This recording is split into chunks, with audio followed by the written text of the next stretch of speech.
Perkenalkan, nama saya Angelina Devternakoro, kelas 1C, NIM 2103020084, Program Studi Administrasi Bisnis. Pada saat ini saya ingin mereview tugas harian keempat dengan buku berjudul Pengantar Sosiologi, karya Soeharjono Soekanto pada bab yang kelima. A. Pengantar. Di dalam buku ini, penulis menggunakan istilah lembaga kemasyarakatan karena pengertian lembaga lebih menunjuk pada suatu bentuk, sekaligus juga mengandung pengertian yang abstrak perihal adanya norma-norma dan peraturan-peraturan tertentu yang menjadi ciri lembaga tersebut. Lembaga kemasyarakatan berada dalam setiap masyarakat tanpa memedulikan modern, karena setiap masyarakat tentu mempunyai kebutuhan-kebutuhan pokok yang apabila dikelompokkan terhimpun menjadi lembaga kemasyarakatan. Kemasyarakatan diartikan sebagai suatu jaringan proses-proses hubungan antar manusia dan antar kelompok manusia yang berfungsi untuk memelihara hubungan serta pola-polanya sesuai dengan kepentingan manusia dan kelompoknya. Lembaga kemasyarakatan pada dasarnya mempunyai beberapa fungsi, yaitu 1. Memberikan pedoman kepada anggota masyarakat, 2. Menjaga keutuhan masyarakat yang bersangkutan, 3. Memberikan pegangan kepada masyarakat untuk mengadakan sistem pengendalian sosial. B. Proses pertumbuhan lembaga kemasyarakatan. 1. Norma-norma masyarakat. Norma-norma yang ada di masyarakat mempunyai kekuatan mengikat yang berbeda-beda. Ada norma yang lemah dan ada norma yang kuat ikatannya.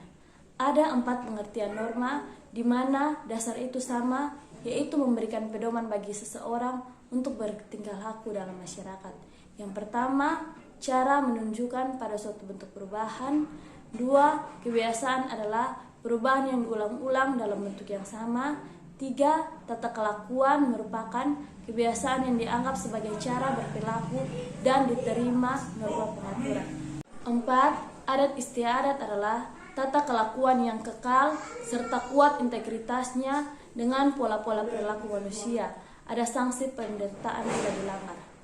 2. Sistem pengendalian sosial.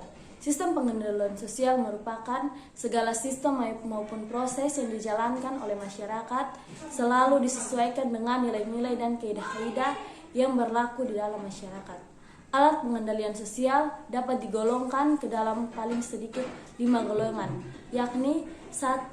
Mempertebal keyakinan anggota masyarakat akan kebaikan norma-norma kemasyarakatan. 2. Memberikan penghargaan kepada anggota masyarakat yang taat pada norma-norma kemasyarakatan. 3. Mengembangkan rasa malu dalam diri atau jiwa anggota masyarakat bila mereka menyinggung atau menyelewengkan dari norma-norma kemasyarakatan dari nilai-nilai yang berlaku. 4. Menimbulkan rasa takut. 5. Menciptakan sistem hukum, yaitu sistem tata tertib dengan sanksi yang tegas bagi para pelanggar. C. Ciri-ciri umum lembaga kemasyarakatan. Menurut Gilin dan Gilin, lembaga kemasyarakatan mempunyai beberapa ciri umum, yaitu 1. Suatu lembaga kemasyarakatan adalah suatu organisasi pola-pola pemikiran dan pola-pola perilaku yang terwujud melalui aktivitas-aktivitas kemasyarakatan dan hasil-hasilnya. 2. Suatu tingkat kekekalan tertentu merupakan ciri semua lembaga kemasyarakatan. 3. Lembaga kemasyarakatan mempunyai satu atau beberapa tujuan tertentu. 4.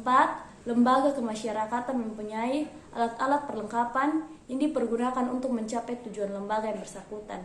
5. Lembaga biasanya juga merupakan ciri khas lembaga kemasyarakatan. 6. Suatu lembaga kemasyarakatan mempunyai suatu tradisi tertulis dan tidak tertulis. D. Tipe-tipe lembaga kemasyarakatan. Menurut Gilin dan Gilin, tipe-tipe lembaga kemasyarakatan dapat diklasifikasi dari berbagai sudut, yaitu 1. Dari sudut perkembangannya, 2. Dari sudut nilai-nilai yang diterima, 3. Dari sudut penerimaan masyarakat, 4. Berdasarkan faktor penyebarannya, yang kelima berdasarkan fungsinya. Klasifikasi tipe-tipe masyarakat tersebut menunjukkan bahwa di setiap kelas masyarakat akan dijumpai bermacam-macam lembaga kemasyarakatan. Setiap masyarakat mempunyai sistem nilai yang menentukan lembaga kemasyarakatan yang dianggap sebagai pusat dan yang kemudian dianggap berada di atas lembaga-lembaga kemasyarakatan lainnya. E. Cara-cara mempelajari lembaga kemasyarakatan. Cara atau metode pendekatan lembaga kemasyarakatan terdiri dalam 3 golongan pendekatan, yaitu 1. Analisis secara historis, bertujuan meneliti sejarah timbul dan perkembangan suatu lembaga kemasyarakatan tertentu. 2. Analisis komparatif, bertujuan menelaah suatu lembaga kemasyarakatan tertentu dalam berbagai masyarakat berlainan ataupun berbagai lapisan sosial masyarakat tersebut. Yang ketiga, analisis fungsional, bertujuan untuk menyelidiki dengan jalan menganalisis hubungan antara lembaga-lembaga tersebut di dalam suatu masyarakat tertentu. Dari uraian di atas disimpulkan bahwa ketiga pendekatan tersebut bersifat saling melengkapi. Artinya, di dalam penelitian lembaga kemasyarakatan, salah satu pendekatan akan dipakai sebagai alat pokok, sedangkan yang lain bersifat sebagai tambahan untuk melengkapi kesempurnaan cara-cara penelitian. F. Conformity dan diffusion. Masalah yang erat hubungannya dengan pengendalian sosial adalah conformity dan diffusion. Conformity yaitu penyesuaian diri pada norma-norma dan nilai-nilai dalam suatu masyarakat. Diffusion yaitu penyimpangan terhadap norma-norma dan nilai-nilai tersebut. Conformity biasanya sangat kuat dalam masyarakat-masyarakat yang tradisional. Yang sama pada masyarakat di kota-kota seringkali dianggap sebagai penghambat kemajuan dan perkembangan. Diffusion atau penyimpangan dalam masyarakat tradisional yang relatif tidak akan disukai. Diffusion terhadap kaidah-kaidah dalam masyarakat yang tradisional memerlukan suatu keberanian dan kebijaksanaan tersendiri. Untuk mengkaji diffusion, telah banyak teori yang dikembangkan oleh sarjana ilmu-ilmu sosial atau sosiologi. Pada khususnya, teori yang dikembangkan oleh Robert K. Merton, sosiologi meninjau penyimpangan dari sudut struktur sosial dan budaya. Menurut Merton, di antara segenap unsur sosial dan budaya, terdapat 2 unsur terpenting, yaitu kerangka aspirasi dan unsur-unsur yang mengatur segala kegiatan untuk mencapai aspirasi tersebut. Dengan kata lain, ada nilai-nilai sosial budaya yang merupakan rangkaian konsepsi-konsepsi abstrak yang hidup di dalam alam pikiran bagian terbesar warga masyarakat tentang apa yang dianggap baik dan apa yang dianggap buruk. Juga ada kaidah-kaidah yang mengatur kegiatan-kegiatan manusia untuk mencapai cita-cita tersebut.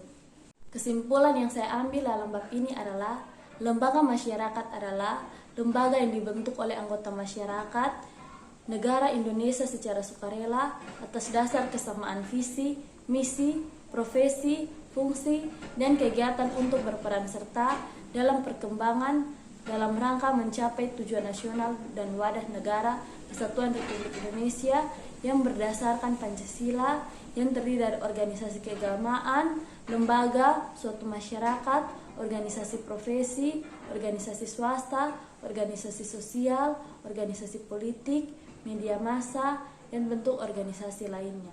Lembaga kemasyarakatan ini selalu melekat dalam kehidupan masyarakat, tidak dipersoalkan apabila bentuk masyarakat itu masih sederhana ataupun telah maju. Setiap masyarakat sudah tentu tidak akan terlepas dengan kompleks kebutuhan atau kepentingan pokok yang apabila dikelompok-kelompokkan terhimpun menjadi lembaga kemasyarakatan dan menjadi konkret dari lembaga sosial disebut asosiasi. Sekian dari saya, terima kasih.